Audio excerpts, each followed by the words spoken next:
This is Julien, the French winemaking guy who makes wine videos here on YouTube. Yes, wine videos. And we are looking at how to pronounce the name of this wine made in the Rhone Valley in the southeastern part of France. Name of a wine that is actually named after the name of a hill overlooking the Rhone River. We are looking at how to pronounce the name Hermitage with the typical French pronunciation Hermitage.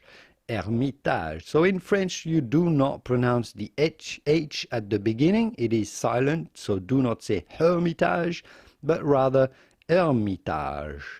Then in French, obviously, you say the French R, Hermitage, but it'd be fine to say Hermitage, Hermitage, Hermitage, so long as you do not emphasize on the H so much. Do not say Hermitage again, but rather Hermitage, the wines from Hermitage. The wines, red and white wines from Hermitage. If you're wondering what the wines from Hermitage taste like, if you want to learn more about Hermitage, I made a couple of videos tasting some of the best wines made in Hermitage, red and white wines. I will leave you to it, and I will see you soon in the wonderful world of wine. Au revoir. Bye-bye.